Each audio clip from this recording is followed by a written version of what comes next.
Hello, and welcome to Weed and Grub.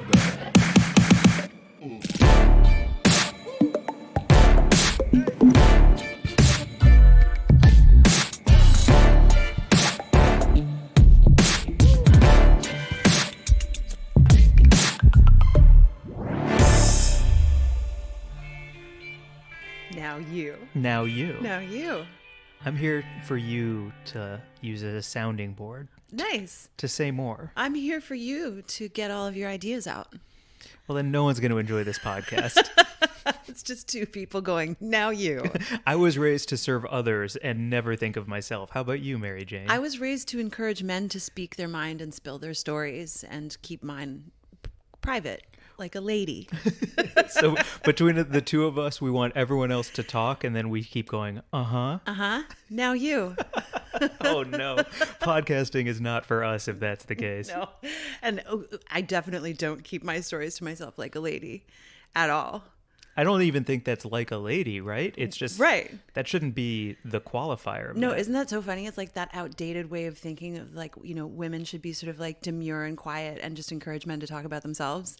And that just feels like, yeah, I mean, it definitely, I was raised in that environment too, not in my home, but societally. I feel like that, you know, when I was growing up, that was definitely like key to being seen as like a nice young woman was, you know, not, you don't talk about yourself too much and you just encourage men to share how they want to talk about their day or whatever. Well, then you tell me, where do you want to steer our intro for this interview with Noel? I was going to talk about cottage cheese. I'm here for this. Let's go. Real quick, what up, Mary Jane? How's it going, Mike? So good. Welcome to Weed and Grub, everybody. This is a podcast about comedy, Cannabis, cooking, culture, calling shit out, and cottage cheese. Let's go. Let's do it. I am all about cottage cheese. Does that make me weird? I wish it wasn't what it is because it's better than it is. It is so fucking good. And I think it's like, it's weird. It's gross. The texture's strange. It's for old ladies, you know, it's for nursing homes with chunks of pineapple in it maybe, but I fucking love it. Every day. Yeah. One time I had what are those called? Like a Dole pineapple can? Yep. And I had a tub of cottage, like a quart, and I'm just looking at my right hand, looking at my left hand, dump them together, mix them up, and that's like 3 episodes of TV for me. Hell yeah. It's been, so I bought some recently, hadn't had it in a while. I, finished it in a couple of days, have been marveling at how much I fucking love like salty cottage cheese with a cup of coffee in the morning. It sets my day on a great path. But I feel like cottage cheese gets a bad rap. Well, so you're making me think 2 things. One is it's always on like a menu as a side that nobody orders. Because, you know, like the hierarchy would go probably fries, coleslaw, fruit salad, cottage cheese. Yeah. Or no, I'm sorry. Fries, coleslaw, side salad, fruit salad, cottage cheese. Yeah. It's a bottom bitch It's on the sides. Yeah. Yeah. Big mistake. Nobody's ordering. I mean, who orders cottage cheese in a restaurant? With a hamburger? Right. Yeah, No. that's no. But, okay, well, also, what's your curd size? Because I was shopping for this cottage cheese and I was like, oh, right, there's small and then there's the fat curds and then there's the low fat and the full fat versions. What's your ideal cottage situation? I think I approach all pulp products the same. I like a medium pulp OJ. I like a medium curd cottage cheese. I think I'm a medium man. Okay. Through and through. Heard. I like the big fat ones. I like big fat curds. I like super pulpy juice. Like if tapioca get its act together, those pearls would be enormous. I like the boba tea with the big fat pearls. I really do. I do. Yeah, I like the way they swim around in your mouth, you know? It's fun. I feel that. Yeah. It's hard for me to not make a joke about Me liking the big fat ones? Yeah. Do you even need to make it? Yeah. Cool. Cool. Well, but here's the other thing I was going to say about cottage cheese, which is to me absurd. Like ricotta gets all this shine because of its creamy saltiness, and it's deservedly a delicious cheese.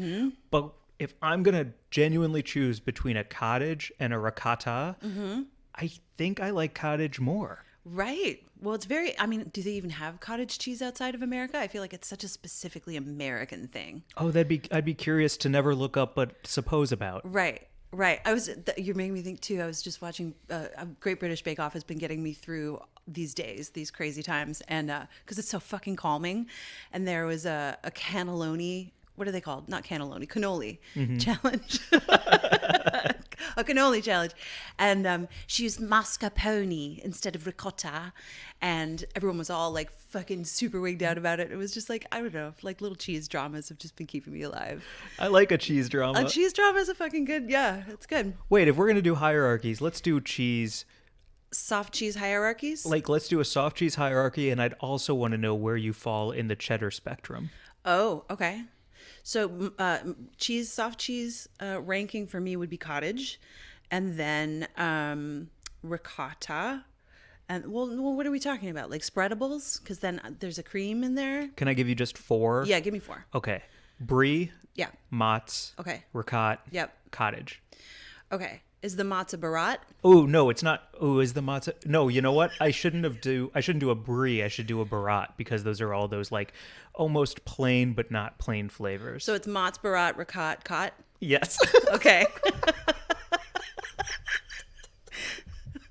Okay. So I would go cot, barat, ricotta, matzo. That's awesome. That would be my ranking. Okay. How about you? Let me get my head straight. Stupid. I would probably go barat, cot, ricotta, mozz. Nice. Okay. Yeah, I'm not sure if we said the same thing or not. I have no idea. I feel like we're scatting though. Like ricotta, matz, barat, cut, matz, ricotta, barat. Well, I'm glad we got that straight. Yeah, and what about on the cheddar spectrum from hard and sharp to like mellow and yellow? Super hard, super sharp. The sharpest you can get. Like the sharpest, oldest English cheddar. Fucking love it. You just made me swallow. Couldn't agree more. Right? Yeah. It just made you swallow. Oh yeah, like my throat just like thought about it. Oh, your saliva glands pinged your throat and said, "Get some cheddar in here." Yeah. Exactly. Fantastic. Yeah. Oh, do you want to get to the news real quick before? Everything? Oh yeah, today's Grub IG Gazette. Yeah. There's a new president. We good? That's it. Thank fucking God. Truly. And our guest is tied into that news. So we'll get to Noel in a few minutes, but it was a fucking really interesting conversation to have. And just what a crazy time to know that we are on the other side of those 4 years as of today, as of when this drops, that there will be a new administration and some light on the horizon, hopefully, for some bad things to go away and for some good things to happen. Well said. I just keep picturing dust settling and the fact that like the dust is still there. It can get swept up at any time by the wind, but I would love for the dust to just like take a break. Right. Yeah. You don't need to swirl all the time. Yeah. Yeah. Maybe it could be even hosed away. How about that? Wouldn't that be nice? Yeah, I'm all Yes. about that. See what's underneath. Whew. So Yeah. anyway, bad example of what's going on in the world to compare it to dust, but maybe not. I don't know. It's hard to talk about any of it without getting super bent out of shape and serious. And so maybe that's not what we're doing today. And maybe we're just celebrating the fact that there's, good to come. And, yeah, let's keep it at that, I guess. Okay. Well, then can we go back to cheese for a second? Sure. Because something I've noticed recently is provolone being the secret dark horse that is probably more beloved than almost anything else. I never think of it, and every time I see it, I'm gonna get it. Interesting. I don't think I like provolone. I think I'm anti-provolone. What, the melt on the thing with the move? Yep, I don't. I think it's kind of just like a bland, rubbery slice that gets in the way. Am I crazy? Yes. Okay. Sorry. Whoa. I've stepped on some provolone dreams here. Your face. I can't believe our first and last podcast is gonna be. Sorry. No, I'm all. If like you're talking a sandwich slice. Yeah. I would always go with like Swiss or Emmental if I can get it. Emmental, what is that? It's, I think, akin to Swiss, sort Okay. of in the same family. It's got that little bit of a funk. Yeah. You know? You do love the funks. Even when it comes to like good weed, you're a funky girl. I do like the funk. I like that myrcene. I like that skunk. And I like the funk in my cheese. Dang. Yeah. So I'm a medium pulp boy, which probably means like, what kind of strain would you compare me to? Limonene, probably. Yeah. You know, you like your limonene and your pinene strains, and you like your gassy. I mean, you're a sour diesel guy. Yes, absolutely. Oh man, how funny that it doesn't matter what segment of humanity we're talking about. Like, we are who we are and we like what we like. I saw a TikTok the other day. It was very interesting because it was a beautiful fashion model wearing something that most people would think they couldn't pull off. It was like a tight shirt, high pants. You can tell I don't know anything about clothes. Something crazy like a tight shirt and high pants. Fucking the worst. Sorry. And like bold sailing shoes. Okay. And he was like, you might think I've been getting DMs saying I could never pull that off. But what you can do with this look is think about what you're comfortable in and transition the boldness of this into something like a sleek, tight khaki, a Converse shoe. And so you can still pull off the same fit, but at a different degree that you are comfortable with. So it's not about this exact outfit. It's about something that fits your mold within this realm because it's still speaking to you. Yeah. I love that. And you're making me think about, how cool it was to go and see Alden, who's that awesome stylist. Great follow on Insta too. I'll put it in the show notes. I can't remember his handle right now. I think it's Cool and Casual Studios. Yeah, he just changed it. Yeah. But Alden blew my mind because I'd never gone to a stylist before, and our friend Eric linked me with Alden, and he uses all natural fabrics, and he put me in some stuff that I never would have chosen for myself. That was like, for me, it looked big because it was flowy, but then the way it draped across my body and like kind of landed on my curves in a right way. It was just so neat. I was like, oh, there's a whole different way of dressing this body that I didn't know about that actually makes me look and feel way better about myself, even though the clothes are like more voluminous. Yes. Because of the way they kind of like catch a hip. That's it. Exactly. It was really cool. That's an awesome way of thinking of it because I'm kind of tired of shopping at the hoodie store. Yeah. Know what I'm saying? Like, I feel like that is the dude section that I find myself in most. Sure. It's like, oh, you only need 2 pairs of jeans for the rest of your life and 8 hoodies in a variety of colors. Best of luck to you, homie. And I'm ready for something new. Yeah. Yeah. Well, I know you're trying those fucking cool socks with your cool sneaks. We're getting there. Yeah. We're getting somewhere in this some style. Cool sock action happening. It's on my vision board. Nice. Where, like, I put, who's the white dude who always wears gloves and he's well respected? I don't know. Karl Lagerfeld? Oh my God, yes. Are you fucking kidding me? Are you serious? Yes. Oh. He's also like a crazy fucking lunatic. I think he died last year, actually. I can't believe you knew who I was talking about based on what has got to be one of the worst descriptions ever said out loud. Man in gloves. Karl Lagerfeld? Yo, if anyone needs a phone a friender for Who Wants to Be a Millionaire, call Mary Jane. I am good at trivia, I will say. Thank you. Yes. So what about Karl Lagerfeld now? Oh, well, he's just on my vision board because I want to break into new fashion for myself. Find new things that I don't normally wear that I feel good in. I love that. Yeah. Also, what a hell of a detective. Yeah. Like if you were a witness drawer. A witness drawer. You know, the people who like draw what the witness sees. Oh, like a police sketch artist? Yeah, that's it. A witness drawer. Man, I hope I never have to play Pictionary with you. I'm so bad at it. Oh, man. But if we teamed up, I think we would win every game. Well, I think so because you remember, like, there have been times now because we're coming up on 3 years of doing this podcast together and spending a lot of time together, doing all sorts of fun stuff. And there have been times when I have felt like I've read your mind, and I know that you've also experienced that. Yeah, we've talked about it on here, but it's worth repeating. We were walking, and I didn't say anything, and you answered me. I answered a thought that you had in your head. Straight up. That I heard, but you did not say out loud. I did not say it out loud. Yeah. And you responded, and I just looked at you, and I'm like...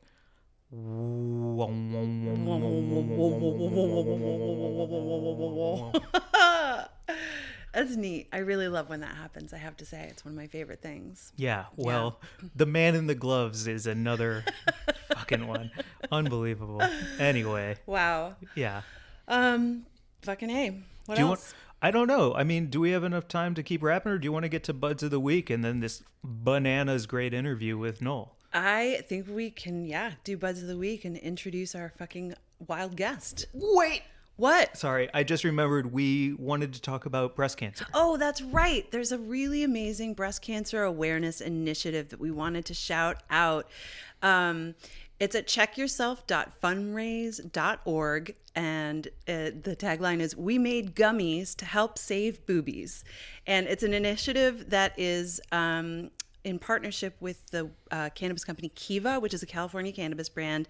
And they're working with this New Year's wellness campaign for breast cancer awareness called Check Yourself. And they're donating $10,000 to the effort. And then they've also developed this line of gummies in conjunction with Airfield Supply Co. And they're delicious. We got some. Mm-hmm. And $1 from each of those is also going to support the campaign. So if you're in California, the dispensaries are in San Jose and San Francisco, and Sweet Flower in Los Angeles, and a couple of other places. But you can go and check online at checkyourself.fundraise.org for more information about the Kiva collab with Airfield. And it'll be in the show notes. And it's great. It's like making gummies to help save boobies. Fantastic. Mm-hmm. And also, fun. Thank you for the slap bracelet. Yes. Thank you so much for the slap bracelet. Took us way back. We had a lot of fun throwing it at each other the other night. And I didn't land a single one on you. Not one.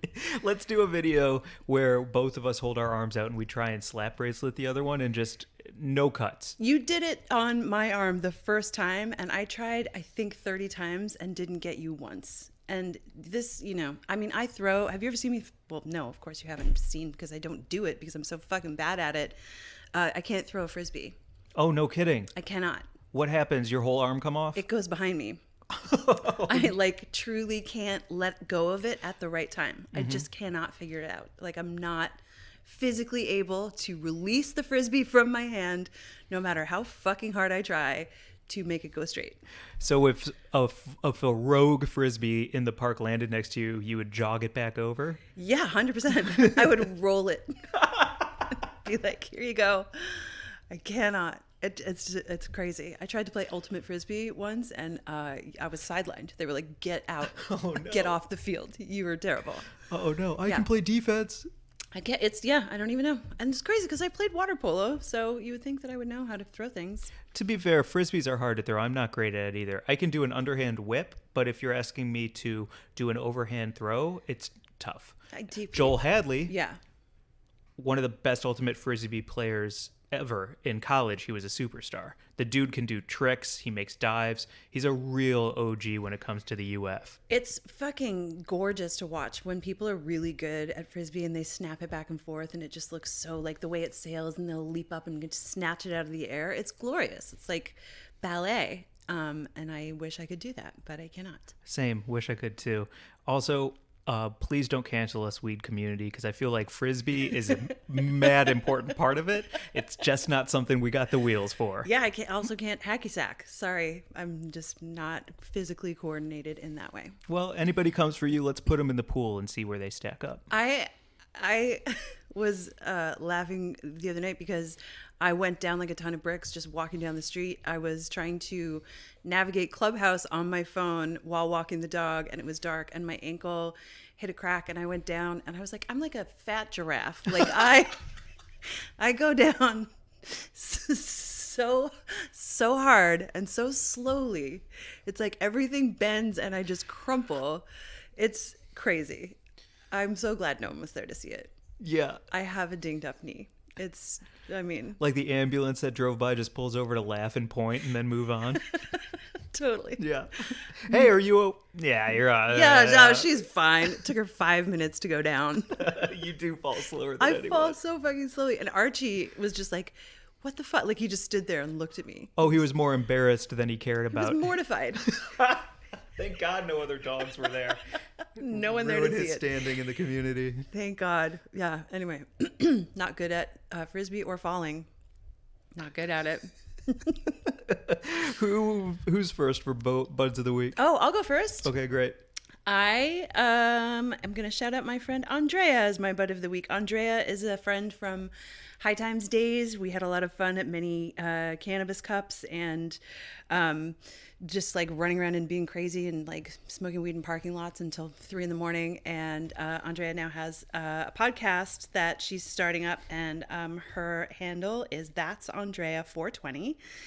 And she's on Clubhouse at Saucebox. If you're on Clubhouse, you can look her up there. And her podcast is going to launch pretty soon, and I think it's going to be really fun. She's just having like cool conversations with a bud, and she's in the cannabis industry.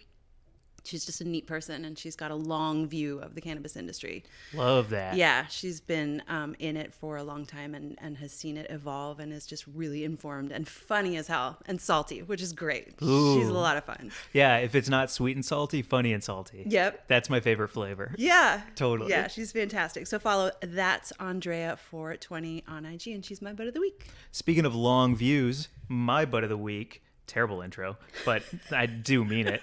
My Bud of the Week is Mariah Barnhart, and she is in Tampa, Florida. She is the Florida Department of AG Hemp Advisory and Consumer Education. She also does something called Canna Moms, and I've been speaking and listening to her speak on Clubhouse now for about 2 weeks. She is so smart. She has been in the game for so long. She has created policy. She is impactful. Also, I think she was a lawyer in college. Like it's somebody with a big brain and a big heart. And her story with her child is heartbreaking, redemptive, and bananas. She speaks about it on Montel Williams' podcast.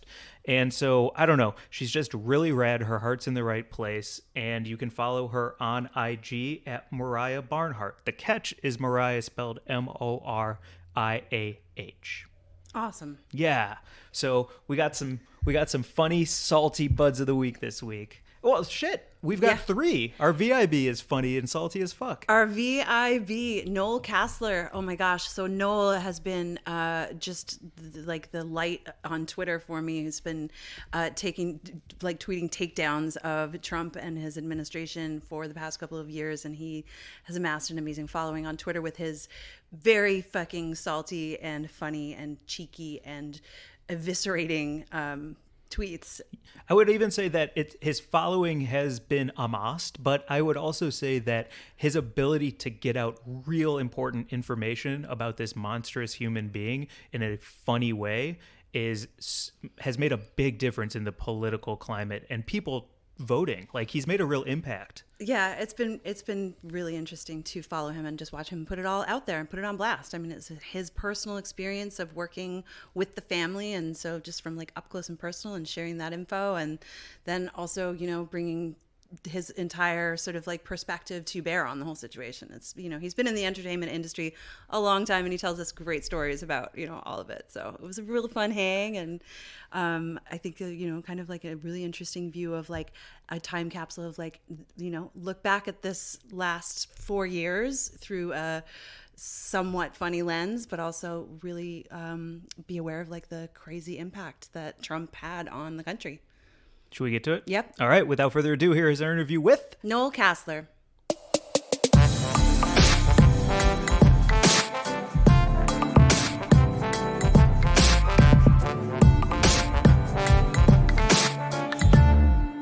We can start. Yeah. Let's rock and roll. Let's rock and roll. I mean, Mary Jane, you're the one who you were like, it's happening. So let's start with you. Yes. Okay.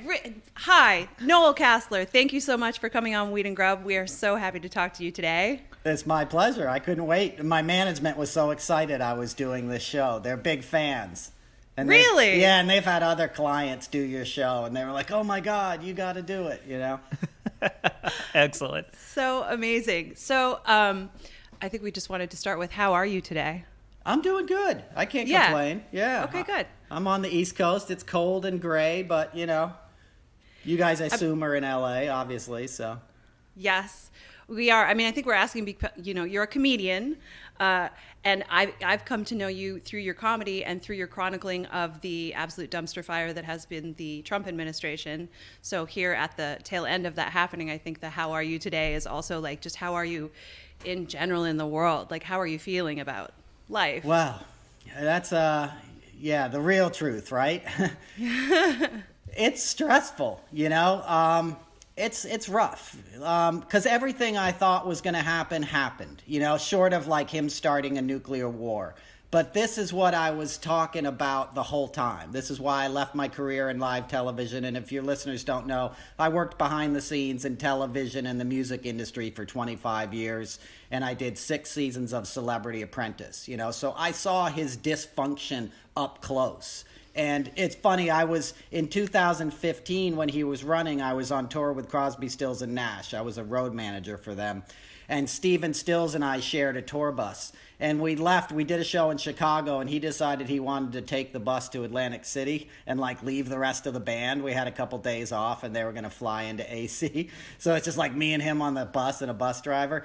And we get off, and we were staying at the Caesars, in Atlantic City. It's a casino, obviously. And we get off, and Trump Plaza is right there in front of us. And it already had been shuttered. There was like vagrants sleeping on the boardwalk. It looked like a bombed out building. It looked like a war had come through there. And I turned to Steven and I said, look, that's what this country is going to get if they elect this guy. That's how he leaves everything. And if you look at the images of Washington, D.C. this morning, it's shut down.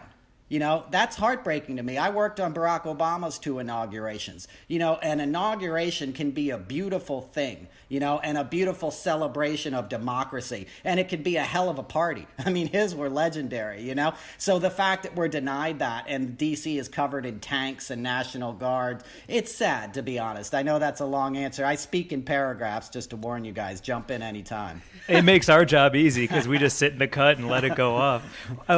Before we get into some of these bananas tales about you and the things you've experienced and seen, something that we were looking at your Twitter today, and you were talking about the Mar-a-Lago omelet bar and ketchup.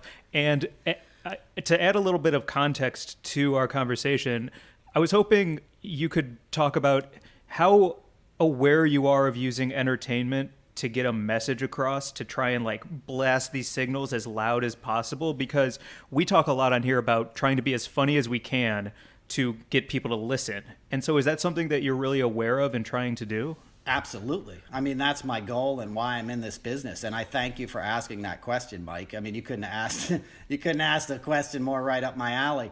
And I'll give you the short answer. As you learned, I don't give very short answers, but my mentor was a guy named Jackson Brown, who's an LA-based, musician, and Crosby, Stills, and Nash. Like, I come to this from a not liberal, they use that as a progressive politics. I grew up in the 70s and 80s, so,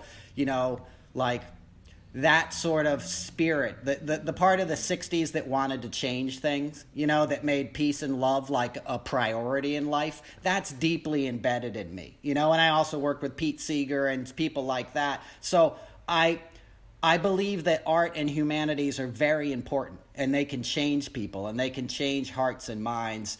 And I think comedy in particular is well geared for this time. I was a songwriter for a lot of my artistic thing. I made my living, but I would write songs.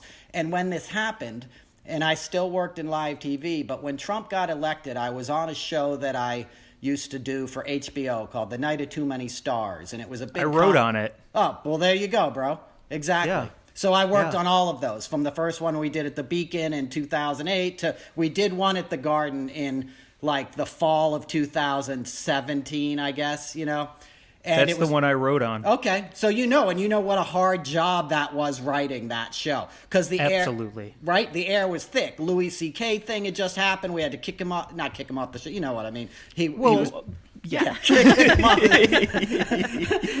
masturbated his way out of that one. Yeah. Who I had worked with, and I like Louis. I did the New Yorker Festival with him, but the Weinstein thing had just happened, and there was so much stuff happening. It was like you weren't going to write a song about this. The things were happening so quick. By the time you wrote the song, recorded it, and put it out there would have been 3 other dumpster fires that happened.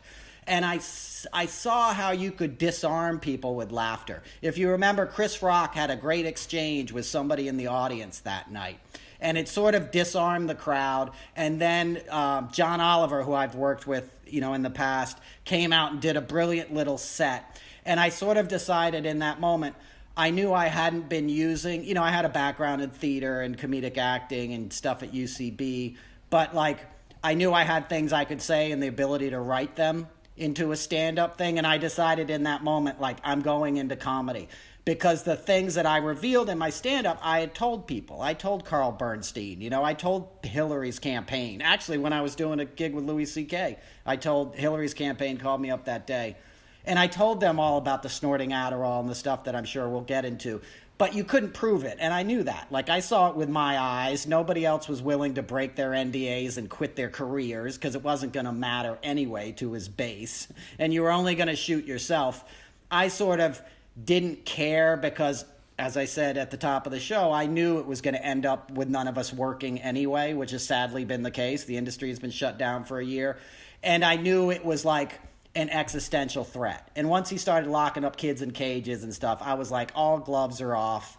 And it didn't come instantly. It took a while to make that stuff funny. Like only people can judge if it's funny. It's been somewhat successful in that regard, but like in the beginning, like when I first started writing this stuff and going down to Gotham and doing it, people were like, what is he talking about? They were like scared, and like I kind of had a comedy coach who was like, dude, you can't be angry up there. Like, you have to make it funny. And as you know, you can only do that by practice and repetition. And when I was able to sort of ground myself in it as more like storytelling, and the jokes took shape but made points, and the joke I was most proud of, and I did my whole set for this one joke, and it was about immigrants, when he was attacking the caravans and stuff, and it was like he's calling them the enemy, like a threat, and I was basically pointing out, I was like, how'd you get here today? Did you take the subway? No, I walked from Guatemala. It's like, you're hired.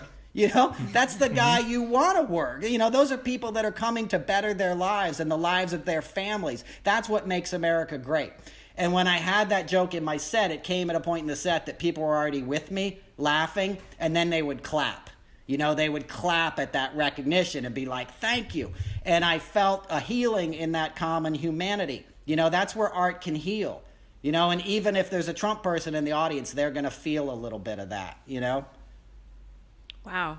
So that's my take, I love it because I think especially what I've seen on Twitter is it's very easy to just yell, I told you so, I told you so, and have a very like, I don't know if smug is the right word, but there's a feeling of like, see, but instead you've just like double, triple, and quadrupled down on the work and your messaging and being wildly funny, instead of just kind of like crossing your arms and being like, I don't know what to tell you, I did everything I could. And I think that's a really inspiring way to get through not only these last 4 years, but to see where the future can go. And you've had, in my opinion, I think you've had a bit of a reverse alchemy, because some of the funniest people I know are just so fucking angry that they can't be funny, whereas you came from your anger and made it funny. And it was like a really interesting alchemical bit of work on your part, I think, to like take the insanity of the stories that you can tell, and to make those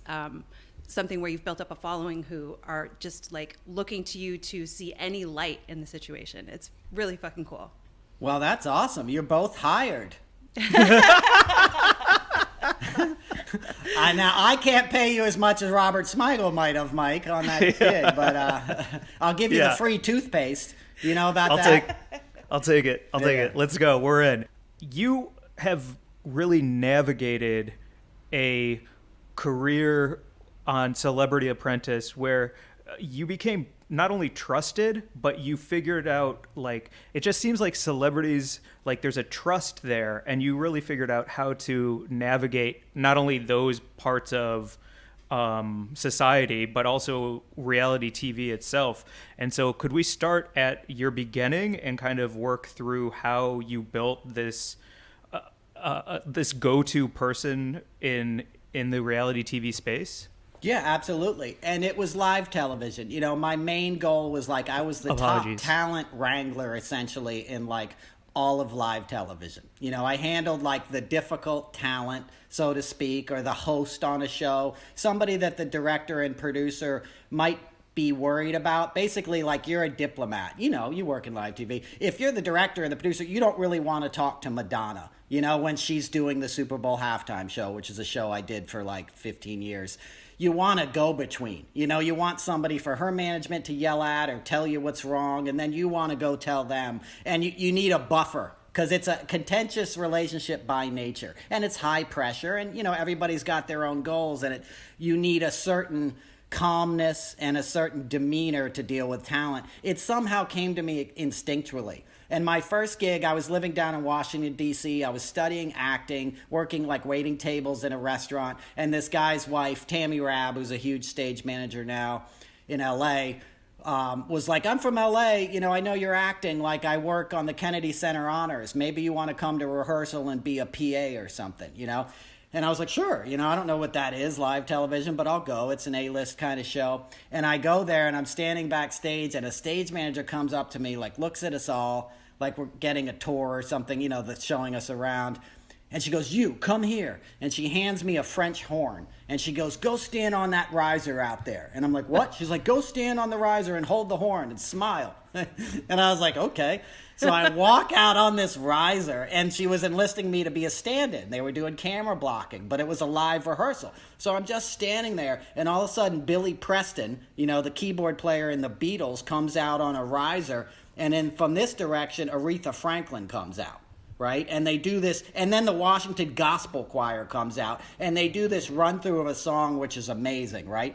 Don Mischer, who's a legendary live television producer, he produces the Olympics and stuff, sees it and goes, hey, you know what, Aretha? That was good, but why don't you try it one more time? Essentially like one more time with feeling, right? And you could see Aretha getting pissed, and I'm like, oh shit, he did not just say that to Aretha fucking Franklin. This is crazy, you know? And I see her walk, you know, places, everybody goes to the top, right?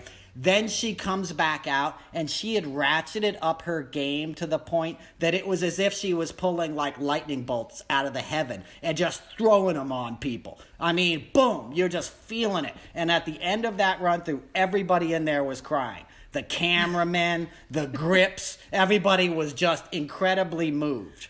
And I realized in that moment, like, this is a view into a world I would never get to see otherwise. And I knew no matter how good the performance was for television that night or the next night, it would never match what I had just witnessed. You know, and I said, I want a front row seat at this. You know, I was addicted. And I ended up working with Aretha for many times for 15 years after, and she would always call me the Goose Pimple Kid.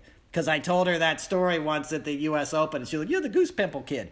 And then I just got to do that over and over at the, you know, at the President Obama's inaugurations, and I did the Tony Awards for 20 years. The thing is, it's a small world. So once you're sort of proven trustworthy, they keep hiring you because they can't risk somebody new or somebody who's going to pull out their camera and take a picture or whatever, you know. And then that led me to the gig on Celebrity Apprentice, which was basically a lark. You know, my friend was the talent coordinator. It was shot on a Sunday night at 8H at the SNL studios at Rock Center. That's where we shot the first season, you know, the first finale of Celebrity Apprentice. And she's like, hey, I need some A-listers. We're going to have like Cyndi Lauper and some people you know. You want to come in? It's a decent paycheck, a couple days work. And then I just ended up doing it. And then that is its own story. But so that's how I got into the business, and I became known for discretion. You know, I worked with Michael Jackson. I worked with Madonna. I worked on I've seen some stuff. People have now heard about what I saw with, you know, with Trump and his family, but I haven't spilled the beans on other things. And I didn't see illegal stuff, but I saw stuff I could have sold easily to gossip column. You know, I saw Elton John fire like Tina Turner, and you know, I guess I just told that story. But you know what? You want to hear that story? We were doing a show called GQ Man of the Year or something like that. It was at the Beacon Theater, and she kept telling him how to play a certain note at the beginning of Proud Mary, and she kept stopping him, being like, "No, you're hitting that A chord wrong." And he's like, finally, after the fourth time, he's like, I think I know how to play the fucking song. And he storms off stage, right? And she's like, uh-oh, I guess they were going to do a whole summer tour together. She goes, I guess I just lost the summer tour, right? And they had to take her into his trailer and like smooth it over. And the only way he agreed to do the show with her again was if they switched the song and then they played The Bitches Back. Wow. Yeah, dude. And it was like, oh my God. And she got dropped from the tour. And I'm sorry to Elton's band if you hear this, because they're friends of mine. I've worked with him. But that's an example of the kind of stuff that I could have dropped a dime on. You know, yeah. I worked with Whitney Houston, who I love, when she was, you know, spinning out. And, you know, your job is to help. You know, I took pride in doing my work. It's like, it's a show business. You know, it's not about me, you know. You know, you're just trying to make the best show you can and be professional. And as you both know, you're surrounded by other professionals, you know, and that becomes like being in an army or something. You know, it's an army with catering and and one hitters instead of guns. But you know what I mean? Yeah. You're still like, you don't want to let your brothers in arms down, so to speak. Right. And while you were working on the show, you weren't talking about it. It was only really once Trump started running for political office that you decided that you needed to share those stories, right? Absolutely, 100%. I didn't talk about it. And I'd seen the weird stuff on the beauty pageants in the 90s, and everybody knew that, you know. I didn't know the Jeffrey Epstein accusations and all that stuff until they did deep dives on him. Because I grew up in New York. He was like a huckster con man. You know, he was a joke. We would see him at the VMAs. I'd see him at the Rock and Roll Hall of Fame, actually with Ghislaine Maxwell and stuff. But you didn't know the backstory. And it's also, being who he was not unique in some respects. Like, he's his own monster, but you both know, like, Hollywood was full of like horribly behaving men of power. You know, that was the gig, you know. So there was nobody to tell even before he was president, because people will give me that criticism. They're like, why don't you say something? I'm like, what am I going to say? Hey guys, the dude who owns the pageant that's airing on Universal NBC, like, is being a jerk to the girls, you know? Right. Surrounded by cops that he's paying. Like, nobody cares, you know? Right. Well, and, you know, when the tour bus video came out, it still did nothing. He was on tape incriminating himself about grabbing women by the pussy, and that didn't even make a dent. So why the fuck would you have stories that, you know, exactly, and danger?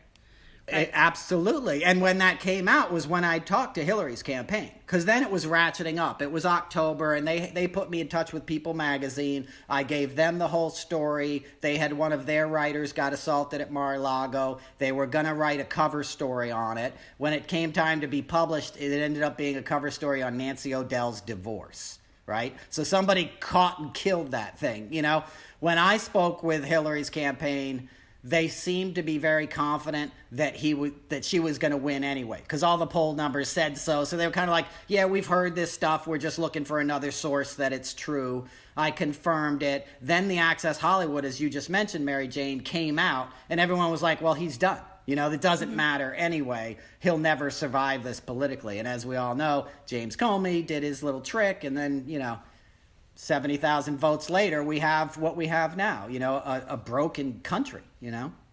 Yeah. Do you mind sharing some of these stories? I feel like you've shared them many times, and I wanted to ask you about some of them, but also if you have talked about them and you want to dig into right now in the future, happy to do that as well. Yeah, I'm happy to. Okay. Anything, ask me anything you want. That was the deal. You know, that's what I said in my stand-up. Like, yeah, I signed an NDA, but I didn't know you were going to become president and lock kids up in cages. Now it's no way, dumbass. I'm telling them everything I know. You know? Yeah. Everything. So ask me anything. Well, because hearing about how everyone trusted you in terms of Hollywood and the industry, and you being the go-to person because you're trusted to have discretion, and now you deciding to share these stories, which makes you, quite honestly, even more trusted with just America at large. I was wondering if you could share about the beauty pageant in particular, because that one really stuck out for me, talking about Grab 'em by the Pussy as such a it's like the trailer to the horror movie, right? In a way, and an open secret, really. I mean, I think that, you know, like, witnessed by many people, tolerated by many people, swept under the rug by many people. 100%. No consequences, right? Yeah. The first time I heard about a credible accusation of sexual assault was from a television director. You know, was from a well-known television director who'd taken paychecks from Trump.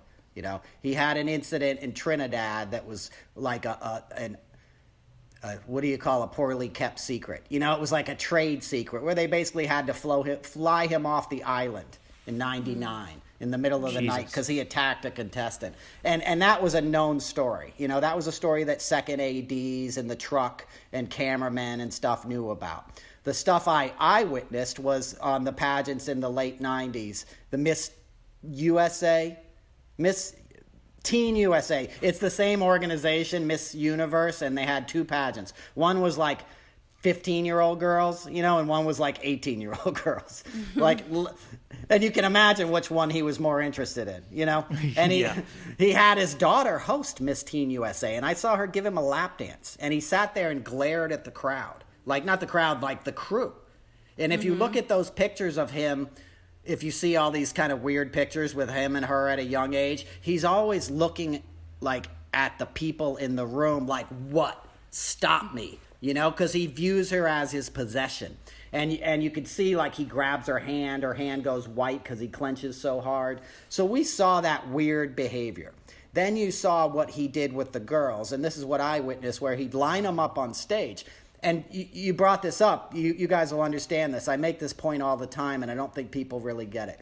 The first time I saw that happen was like the first like Miss Teen Universe or Miss Universe I'd done, right? And he lines up all the people and he inspects them, and it cost an hour of union time because they weren't expecting it. They thought they were going to do camera blocking, right? So you have all the DGA cameramen standing around and all the audio techs, and the truck is full of the director.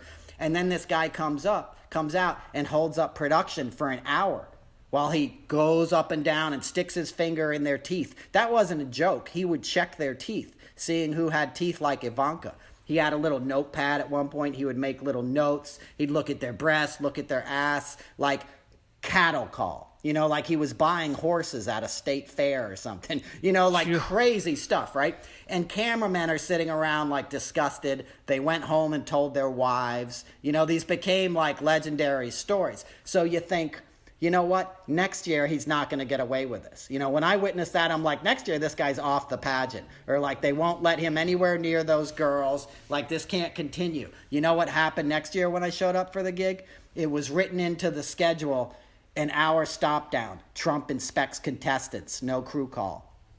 So what they did was save the union wages by like, look, hey, electricians, cameramen, just come in at 11. We don't need you till 11. So they didn't lose money. And when I saw that, it was my first lesson in, if there's money to be made from this guy, people will condone it, you know? And at the Celebrity Apprentice series, it was the same way. You think Jeff Zucker didn't know what Trump was doing? You know, you don't think he was calling the N-word to the contestants? We all knew it. He said it to Holly Robinson Pete. They wanted him to pick her, and he goes, they want me to pick the N-word. You know, and I can get into that story if you want. But they were all out there.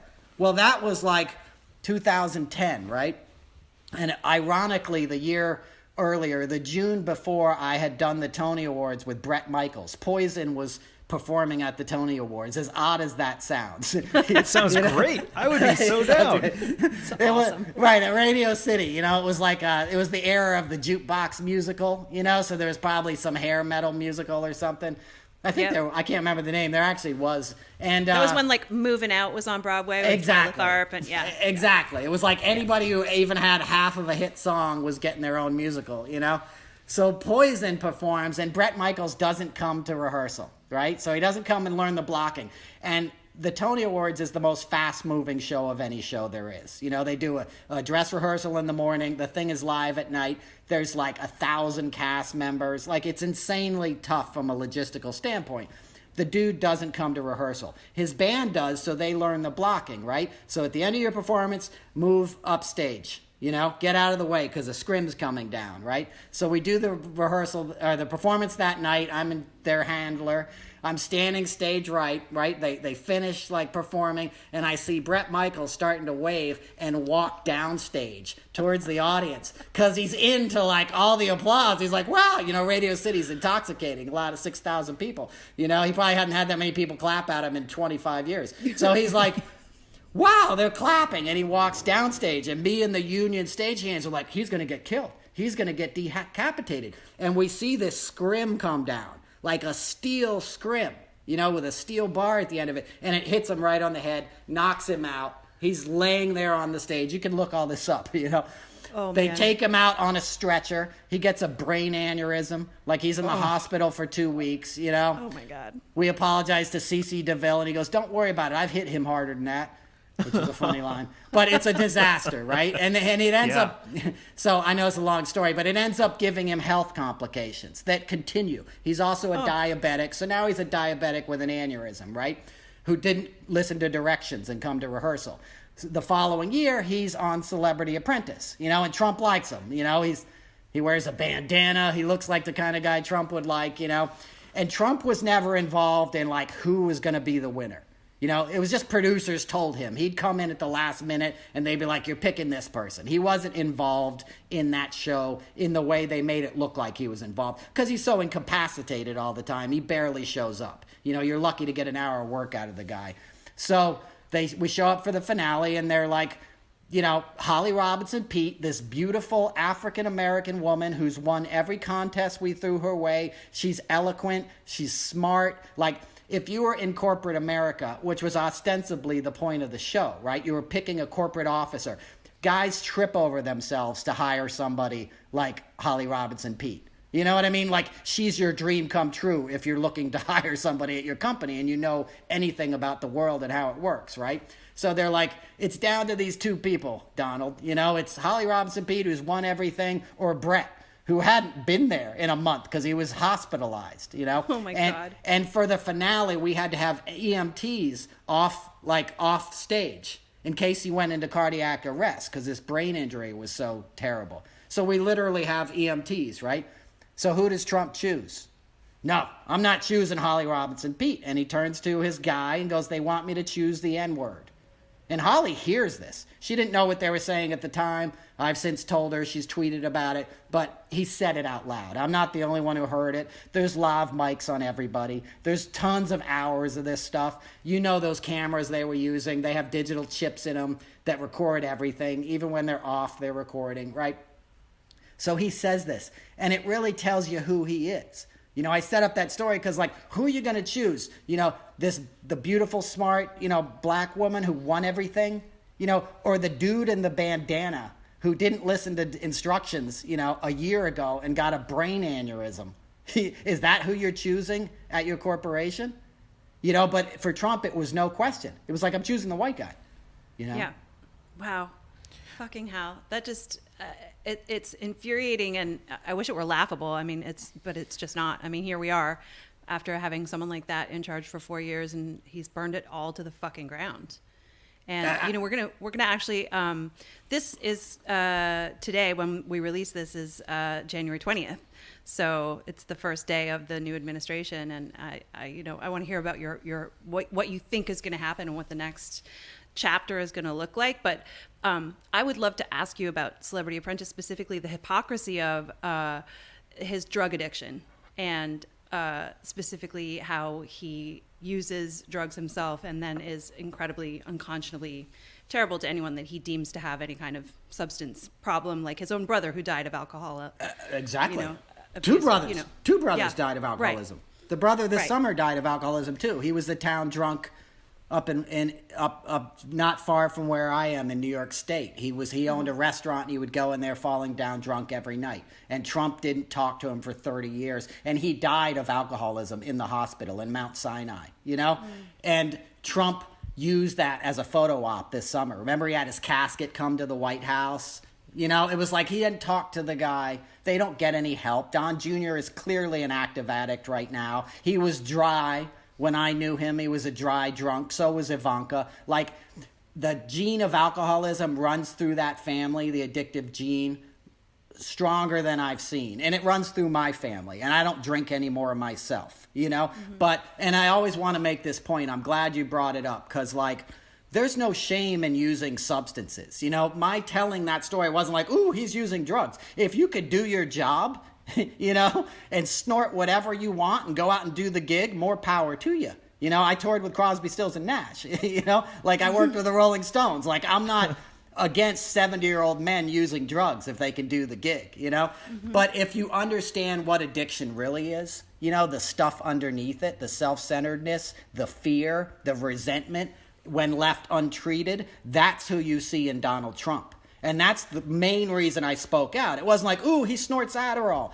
Everybody in recovery, like if you talk to anybody at an AA meeting these days or something, they're all snorting Adderall. Like that's what all these kids are doing in college. It keeps you up. I would have been snorting it too if they had it when I was that age, you know? So it wasn't like, ooh, he's doing this substance. Though there's a lot to be said for these rich guys who get prescriptions. And his doctor who supplied him just died yesterday, Harold Bornstein. That was the Dr. Feelgood on the Upper East Side who gave him his drugs. And nobody knows how he died, but that's the guy that Trump, as soon as he got elected, sent his bodyguards, Keith Schiller and another guy, into his office, and they stole all the medical records. Because that's the guy who was writing Trump's scripts for the last, 20 years, and he didn't want it to come out. That's why you've never seen his medical records. And that's why he's sniffing all the time, and he's dyslexic. He can't read, so he snorts it to feel more in control of his brain, which is very addictive. You become to rely on a subject or a substance rather to get through your life, and then you become powerless over this thing. So, but to your point, like there's never probably been a better drug in this country than cannabis. Cannabis is a miracle cure, should be legal everywhere. We just legalized it, or our governor here in New York just promised to legalize it, So the fact that like the Conservative Party and the GOP have basically used it as an excuse to lock up people of color, for the last 60, 70 years is abhorrent. And Trump fell in line with that. Trump sold cocaine out of Trump Tower.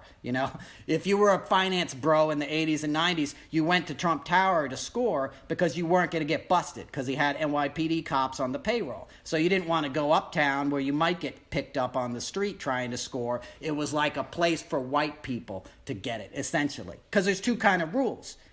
Those same people that write the laws are doing cocaine in their country clubs. Their wives popping Xanax all day. Drugs are drugs,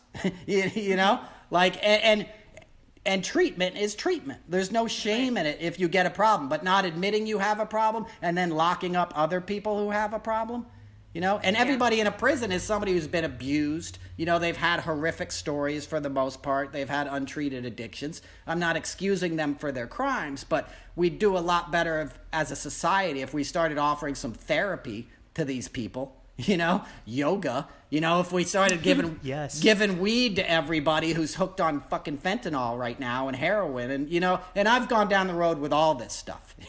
I'm speaking from experience. I didn't do Adderall, but I've abused every other substance you can, and wow, that's a lot.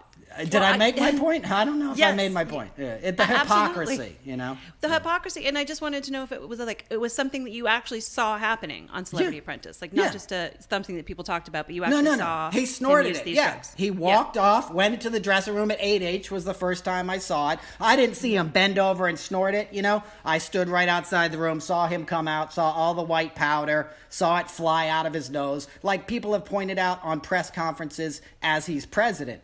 I might add. If you look on Twitter, there's been chunks flying out of his nose, just like we saw on Celebrity Apprentice. It was no secret, and then I had it confirmed, like, what's he snorting? That's not blow. And he's like, no, it's somebody, I almost gave up the sex of the person, but like, no, it's crushed Adderall. And then I knew somebody who knew him intimately on the Upper East Side, like a sex worker that he frequented. It was like, yeah, he snorts Adderall. He did coke and meth and stuff too. Adderall is his maintenance high. That's what he does to feel like, to read. He couldn't read 3-syllable words, and he gets really freaked out. And if you see him as president, he's always reading with his finger and just phonetically sounding it out. And they write it on his teleprompter, same way we did at The Apprentice. It would be like, Minneapolis. Like, that's how when he says Minneapolis, or industry is like in, dust, tree. So that's why he has those weird pronunciations, because he's reading it phonetically. And there's no shame in being dyslexic. They just never treated him for it. His father was like, you're a loser, you're dumb. That's why they hid all of his medical records. I suspect he got made fun of in public school, or in elementary school. And that's why they sent him to military school, because he would lash out at people who made fun of him for that. So Yes, I saw it, to answer your question. And it was no secret. So what does the family look like now? Because quite frankly, as a family unit, I feel so disconnected to understanding who they are and what they're about, because all I know is who I follow on Twitter without knowing how they actually are besides an Instagram story or something like that. So is it just all the way down the line, this is what we're working with and seeing for the future of the Republican Party? I tell people this. Don Jr., like the Dalai Lama, would want to punch him in the face. Like, you just look at him and you're like, I don't know, man. I just want to punch him. I'm not advocating for that. He just has that kind of face. Like, as soon as you meet him, he walks with his chest pumped out. He's 10 times worse than his father. He's like his father on steroids and obnoxious. And we will be stuck with him to a certain extent politically unless they bring charges, because he speaks the language. You know, he hangs out in Cabela's and Bass Pro Shops and stuff. You know, that's why he was opening up the MAGA rallies. He really knows how to gin those crowds up, even more than his father in a way. Ivanka and Jared would run the show behind the scenes. That's the power play and dynamic I saw. And I tell people this. This is what Trump wants. Trump wants music to play when he walks in the room. He wants to get high, and he wants to hit on women, you know, meaning he wants what can feed his ego in that moment. He doesn't have a long game. You know, he's a narcissist. He needs to feel good right now because he's got a big hole inside of him that he's trying to fill with an image of power. You know, I'm powerful. Women want me. That's why all the sexual stuff is power trips. It's assaults and rapes, and it's telling the other guy how much pussy he gets. You know what I mean? Like, that's what you heard in the Billy Bush tape. Guys that are really love women don't speak that way. You know what I mean? They're just like, I don't need to prove anything to you, and I'm a gentleman. I'll keep my mouth shut, you know? But it's more like trying to impress someone else, you know? And but Jared and Ivanka play the long game, and they manipulate him, you know, and I saw that up close, like that breathy voice that Ivanka has that drives everybody crazy, Vanky as I call her, that's a put on. That's not how she really sounds. Her real voice is like an octave lower. She curses all the time. Like, she sounds like she's from Queens, you know, like a truck driver, you know what I mean? Like, and then she gets around him and she's like, hello, father, you know, in this breathy, sibilant-esque cooing sound. There's actually a clip on Conan O'Brien. She was a guest in the 90s, and she spoke in a regular voice. So if your listeners want to do some research, you can hear what I'm talking about. But so they're scary. You know, Jared and Ivanka have had access to secrets and international negotiations that they had no business being involved in. And they've been involved in them for the last 4 years. So just in like the Middle East, for example, the amount of deals that Kushner has put together and the amount of things that we don't know about, you know, are going to be terrifying. And he's now buying up debt. He's now buying all of these failed industries that their lack of a response to the pandemic have crippled all these, you know, like apartment buildings are now like worth a tenth of what they were. So he's buying up distressed assets, they call it. It's like being a vulture in Wall Street terms. So that they're dangerous. Eric was an idiot. We called him Twizzlers because he would take all the red Twizzlers from the craft service table. And that's the other thing. Like, they're petty, you know? They're petty. Yeah, that's so petty. They're petty as fuck. They would double dip on per diem. They'd be like, I didn't get my per diem. And the production coordinator's like, he got his per diem, but they'd give it to him anyway. You know, they were scamming $100, $200 here because he wasn't really a billionaire. If you're really a billionaire, like if my dad's a billionaire, I'm an equestrian right now. You know what I mean? I'm doing dressage, bro. I ain't anywhere near your fucking game show. You know, I'm on my catamaran, you know, all summer in Nantucket. Like, wow. But these guys are showing up to get a SAG fucking wage. Sorry to curse. You know, to get a SAG wage on a game show. You know, so that was another insight. It was like, these guys are scammers. He's not a billionaire. You know, they're trying to get every dime they can get out of a production company, because truth be told, he was broke right before The Apprentice. He had blown the $700 million he had inherited from his father, which he scammed his father and siblings out of him, and made them sell off his empire for a one-time payment, which was like the dumbest financial move ever. If you own a bunch of apartment buildings in New York City in the suburbs, hold on to that. You know, that's an asset that's only going to increase, and it's going to pay you dividends every year. He sells it to pay off the debt he had incurred in casinos. So he's a huckster, you know, and that was apparent. But we're going to live with them for a long time, sadly. January 20th is what you asked about. Yes, it's a new dawn. We can finally deal with what we have to deal with. You guys are in, California, and my heart goes out to you. I know what it's like to listen to ambulances all day. We went through that in New York in the spring. It's horrifying. And when that happened, I said, we're not getting through this until we get rid of this guy. He's essentially like your house is on fire and he's standing in the driveway, like blocking the fire trucks because he breaks things. That's what he does. He knows how to destroy things and leave them bankrupt. And that's why the Russians wanted him to be president in the first place. They wanted. So you do believe that? 100%. I was going to ask you about that. I know it to be true. It's not even a hunch. Because when I worked for them, Felix Sater was an employee of the Trump organization. If you know who Felix Sater is, he was like a Russian mobster, who worked on behalf of the Russian mob and the Trump organization. And we would have after parties. Like in 2010, for example, we did an after party at Trump Tower, or Trump Soho, which wasn't in Soho, by the way. It was like unreal. Yeah, it was below Canal Street, so it was, and not like the nice part of Tribeca, but like, so it wasn't even in Soho, if you know anything about New York, but that's typical Trump, right? But we would have these after parties, and I think Gene Simmons was there or whatever. And I remember Felix Sater, first of all, the whole invited audience would be like these Russian mobster guys getting out of SUVs with women in like fur coats in like May. Like in May in New York, and you're wearing a fur coat. They're just showing off their bling, And they'd have these parties, and the entire after party would be all these Russians. And Felix Sater would work the room with Jared and Ivanka and make introductions. This is Sergey, blah, blah, blah. It was all a scam to make money. Everything was about how does the Trump org make more money? And that's what he used the presidency for. But yes, he'd been laundering money for the Russian mob well before The Apprentice. I mean, that's who he's selling condos to in Trump Tower. What is the bright light for you that you really feel is going to pull us all through this? Or is there one?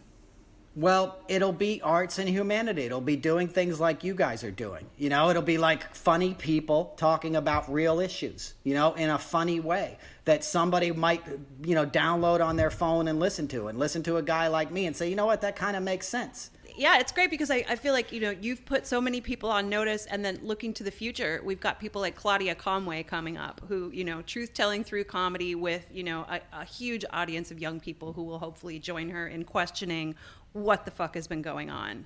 It's just great because I think that's a big hope for me is like the TikTok generation of kids who are like making viral videos about like soup cans and, that kind of stuff through, great comedy and really questioning this 4 years of hell.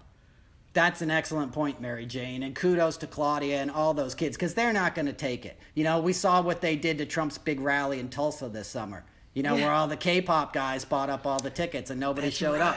And I love this next generation. To answer your question more fully, they give me hope. Things that were like homophobia and all this stupid shit that my generation dealt with when I was in high school in the 80s is unacceptable now to this new generation of kids.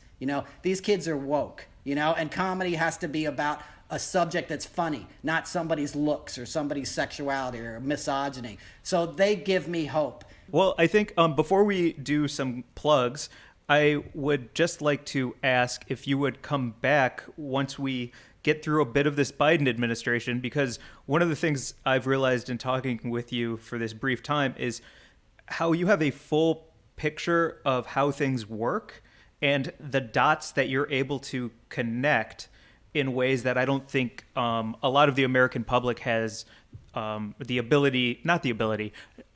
haven't seen and had access to the things you've had access with to connect these really important dots to show how capitalism really works, how the patriarchy really works, how government is working these days. So it would be really great to kind of see what Biden does and then speak with you again to see what other dots are out there.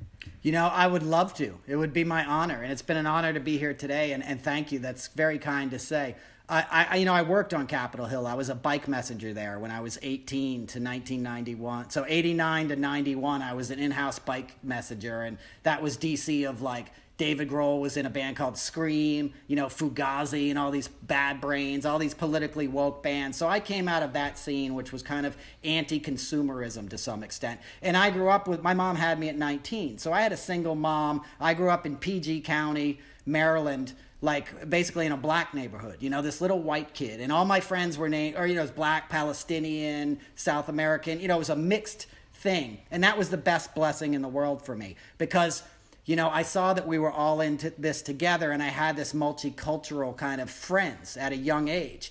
And then I saw Reagan get elected and we were poor. We would eat free lunch in schools and free breakfast. And I saw him come in and take that away, so I saw my friends go hungry. And then I saw him start the war on drugs and Iran-Contra. And I saw him flood these neighborhoods with cocaine. And all of a sudden, these kids that were my friends were now viewed as gangsters selling rock and crack, and instead they were just flooding guns and, and locking them up because it became an industry. I was plucked out of that and moved up to Westchester County to live with my grandparents because my mom went to jail for robbing a bank. Long story. But I'll tell that another time. She actually robbed like 8 banks. But, so I ended up, seeing the worst of what can happen to people who were left without any social nets. And she deserved to go. She was in addiction and stuff. But, I saw like what it's like to grow up on the wrong side of the tracks when the odds are stacked against you. And then I moved to these leafy white suburbs where kids play lacrosse, and go skiing all winter and stuff. And I saw how resentful and ignorant many of those kids were. I saw how this racism was endemic. And I was like, you guys don't even get it. Like, you don't even understand how lucky you are. Nobody's taking your dad's job. Nobody's coming here to take anything from you. You got it made. This country is geared towards people like you. But instead, they fomented that ignorance and that resentment and that jingoism, and ethnocentricity into what we saw now that Trump exploited. So I seen it from afar, and then I was in the middle of it. And I thank my mentors. Jackson Brown would write about Iran-Contra. That's how I met him. I snuck into his dressing room at Radio City because I'd written a paper on American imperialism in Central America. Because I was trying to educate my classmates, this is what it really means. This is what Ollie North is really doing. They're selling drugs in South Central so they can buy guns to give to the Contras, This is part 1 of a series, right? Okay. The conversation opens with these crazy stories about this fucked up guy who's been, not running things for the last or running shit into the ground. But this is part 1 of a series with you about what is America? Yeah, to me. Happy to do it. That's the theme of my life. Thank you. Yeah. Love to come back and do it because that's my theme because we all got to live here. And the common threads, have you ever read Howard Zinn, A People's History of the United States? It's the same stuff. It's the same themes over and over. The guys who are really making the money don't want you finding that out. They want you to resent the other. They want the poor and middle class whites to resent the immigrants and the blacks because they don't want the attention turning back on them who's really exploiting them. And that's how you get your Mitch McConnells. His state's 43rd in education. It's like one of the poorest states in the nation, and they keep electing him over and over. And he's worth $20 million. He's not looking out for them. He's looking out for himself. But he's using racism and the American flag to sort of exploit these people, Yeah. And also, to be fair, Zinn wasn't very funny. So let's just, Not known for laughs. Nah, exactly. That's a good joke. That's funny. So this is better. Well, so excited to have you back. Thank you so much for hanging with us today. This conversation is dropping on January 20th, which is the inauguration day for the new administration. So here's to a brighter future while we hopefully all solve problems together. Yeah. And thank you for being on Weed and Grub. Where can everyone follow you and find you? On Twitter, it's Noel Casler Comedy, @Casler Noel. Instagram, it's Noel Casler. Awesome. Very cool. Thank you so much. And if you would like to check us out, we are at Weed and Grub on Instagram. WG@WeedandGrub is our email. Give us 5 stars. Tell a bud about us, especially today with this chat with Noel. Thank you so much. Thank you. Thank you, guys. Namaste. Bye. Bye, everyone.